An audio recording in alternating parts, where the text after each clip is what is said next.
ഇന്ന് കേരളത്തിൽ പ്രചാരം നേടുന്ന ഒരു പഴവർഗ്ഗമാണ് ഡ്രാഗൺ ഫ്രൂട്ട്. ലോകമെമ്പാടുമുള്ള ഉഷ്ണമേഖലാ പ്രദേശങ്ങളിൽ കാണപ്പെടുന്ന ഹൈലോസീറസ് എന്ന കള്ളിച്ചെടിയാണ് ഡ്രാഗൺ ഫ്രൂട്ട്. മലേഷ്യ, ഇന്തോനേഷ്യ തുടങ്ങിയ രാജ്യങ്ങളിൽ വ്യാവസായികമായി കൃഷി ചെയ്തു വരുന്നു.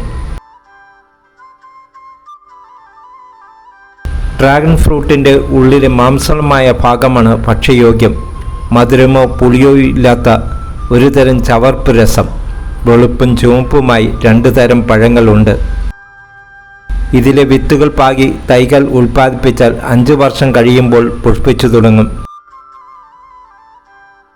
കമ്പുകൾ മുറിച്ചു നട്ടാൽ 1 വർഷം കഴിയുമ്പോൾ പുഷ്പിച്ച കായകൾ ഉണ്ടാകും.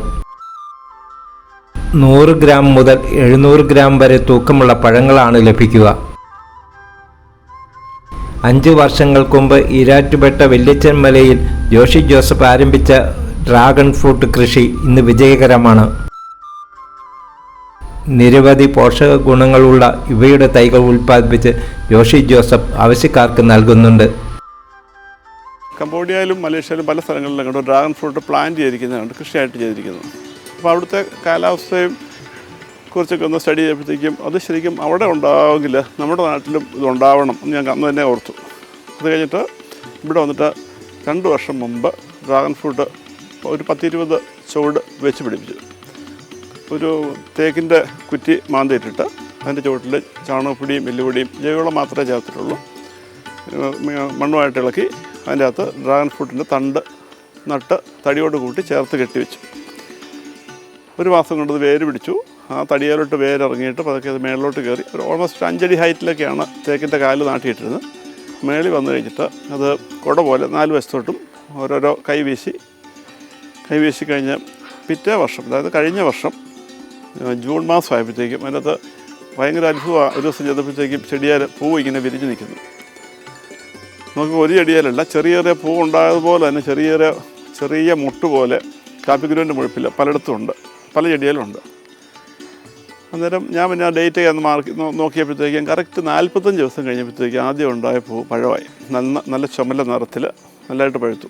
അത് ഡ്രാഗൺ ഫ്രൂട്ട് ഉണ്ടാകുമ്പം മിക്കവാറും എല്ലാ ചെടിയും ഒരുമിച്ച് പൂക്കും. അത് കഴിഞ്ഞിട്ട് ആ പഴം പറിച്ച് കഴിയുമ്പോഴത്തേക്കും പിന്നെ അടുത്ത ബാച്ച് പിന്നെ ഒന്നുകൂടെ പൂക്കും. 2-3 തവണയായിട്ടായിരിക്കും പൂക്കുന്നത്.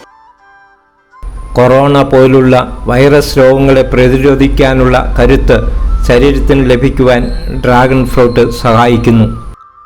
ശരീരത്തിലെ അനാവശ്യ കൊഴുപ്പ് ഇല്ലാതാക്കാനും വിളർച്ച, ക്ഷീണം തുടങ്ങിയ ശാരീരിക പ്രശ്നങ്ങൾക്ക് പരിഹാരം കാണാനും സന്ധികളിലും പേശികളിലും ഉണ്ടാകുന്ന കടുത്ത വേദന ഇല്ലാതാക്കാനും ചർമ്മത്തിലെ കുരുക്കളെയും കറുത്ത പാടുകളെയും നിയന്ത്രിക്കാനും ദഹന പ്രക്രിയ നല്ല രീതിയിൽ നടക്കാനും അസിഡിറ്റി പോലുള്ള പ്രശ്നങ്ങൾക്ക് പരിഹാരം കാണാനും രക്തത്തിലെ പഞ്ചസാരയുടെ അളവ് നിയന്ത്രിക്കാനും ഈ പഴം ഉപയോഗിക്കുന്നതിലൂടെ സാധിക്കുന്നു.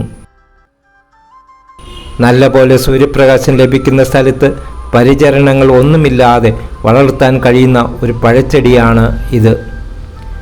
ഒരു ചെടിയിൽ നിന്ന് 5 മുതൽ 12 വരെ പഴങ്ങൾ ലഭിക്കും. ആദ്യത്തെ 1 വർഷം അല്പം ശ്രദ്ധയും പരിചരണവും ആവശ്യമാണ്. ഒരു വീടിനാവശ്യമായ പഴങ്ങളും പച്ചക്കറികളുമെല്ലാം സ്വന്തമായി ഉൽപ്പാദിപ്പിച്ചെടുക്കുവാൻ നാം തയ്യാറാകണം. വിഷാംശമില്ലാത്ത ഭക്ഷ്യവസ്തുക്കളുടെ ഉൽപ്പാദനത്തിന് സർക്കാർ സഹായങ്ങളും ഉണ്ട്. മനസ്സ് വെച്ചാൽ ആരോഗ്യം സംരക്ഷിക്കുവാൻ സാധിക്കുമെന്നാണ് ജോഷി ജോസഫിൻ്റെ അഭിപ്രായം. നമ്മൾ സാധാരണ പണ്ട് കാലം മുതൽ എല്ലാ സാധനങ്ങളും വിഷമടിക്കാതെയും അല്ലെങ്കിൽ നമ്മുടെ പറമ്പിൽ നിന്ന് പറിച്ചു തരുന്ന സാധനങ്ങളൊക്കെയാണ് ഉപയോഗിക്കുന്നത്. ഇപ്പോഴാണെങ്കിൽ പോലും നമ്മൾ കറി വെക്കാനായിട്ട് മാർക്കറ്റിൽ നിന്ന് സാധനങ്ങളൊന്നും വാങ്ങിക്കാറില്ല. നമ്മുടെ പറമ്പിലുണ്ടാകുന്ന ചീര, അതുപോലെ നമുക്ക് നാച്ചുറലായിട്ട് ഇവിടെ കിട്ടുന്ന ചേമ്പിൻ്റെ തണ്ട്, അങ്ങനെ വാഴച്ചുണ്ട്, അങ്ങനെ അതൊക്കെ എന്ന് പറഞ്ഞാൽ വിഷമിടാതെ ഉണ്ടാക്കുന്ന വാഴയുടെ ചുണ്ട്, അല്ലെങ്കിൽ വിഷം ഇട്ട് ഉണ്ടാക്കുന്നതിനെ കഴിക്കാൻ കൊള്ളത്തില്ല. അങ്ങനെയാണ് നമ്മൾ സാധനം ചെയ്തുകൊണ്ടിരുന്നത്. അപ്പോൾ നമുക്കറിയാം പല വിധത്തിലുള്ള ഈ സ്കിൻ പ്രോബ്ലംസൊക്കെ ഉണ്ടാകുന്ന, അലർജീസൊക്കെ ഉണ്ടാകുന്ന ശരിക്കും ഈ വിഷം ചേർന്ന ഭക്ഷണം കഴിക്കുന്നു. കമ്പത്തുനിന്ന് കൊണ്ടിരുന്ന അല്ലെങ്കിൽ തമിഴ്നാട്ടിൽ നിന്ന് കൊണ്ടിരുന്ന വെജിറ്റബിളൊക്കെ മാർക്കറ്റിൽ വാങ്ങിക്കാനായിട്ട് പയറൊക്കെ കിടക്കുന്നത് കണ്ടു കഴിഞ്ഞാൽ ഭയങ്കര നല്ല. പക്ഷേ അതിൻ്റെ അകത്തൊക്കെ മുഴുവൻ വിഷമാണ്. എല്ലാ സാധനവും പാവയ്ക്കായ, എല്ലാ ക്യാബേജ്, കോളിഫ്ലവർ, ഇതൊന്നും വാങ്ങിക്കാനേ കൊള്ളത്തില്ല. ക്യാൻസർ ഉണ്ടാകാനായിട്ട് ഒന്നാമതൊരു സാധനമാണ്. ഇവിടെ വാങ്ങിക്കാറില്ല, കഴിക്കാറുമില്ല. അങ്ങനെ വന്നപ്പോഴത്തേക്കും നമുക്കുണ്ടാകുന്ന ഫ്രൂട്ട്സിനാണെങ്കിൽ പോലും ഈ കെമിക്കൽ ആവശ്യമില്ല. വളം നമുക്ക് വളരെ ചെറിയ അളവിൽ മൈക്രോ ന്യൂട്രിയൻസ് മാത്രം കൊടുക്കുക. അല്ലാതെ വാരിക്കോരി ഒത്തിരി വളമൊന്നും ഇട്ട് മണ്ണ് കളഞ്ഞിട്ട് നമുക്ക് വേറെ ഒന്നും ഉണ്ടാവാനും പറ്റത്തില്ല. മണ്ണിൻ്റെ ഫലഭൂയിഷ്ഠവും മെയിനായിട്ട് നമ്മൾ കൊടുക്കുന്ന ഓർഗാനിക്കിൽ പച്ചച്ചാണകമാണ് ഏറ്റവും മെയിനായിട്ട്. പിന്നെ വെർമി കമ്പോസ്റ്റ് ഉണ്ടാക്കി നമ്മൾ ചെടികൾക്ക് ഇട്ട് കൊടുക്കാറുണ്ട്. അതിനെ പറയുകയാണെങ്കിൽ ഇവിടെ ഈ സ്റ്റേറ്റ് ഹോർട്ടിക്കൾച്ചർ മിഷനൊക്കെ ഭയങ്കരമായിട്ട് നമ്മളെ സഹായിക്കുന്നുണ്ട്.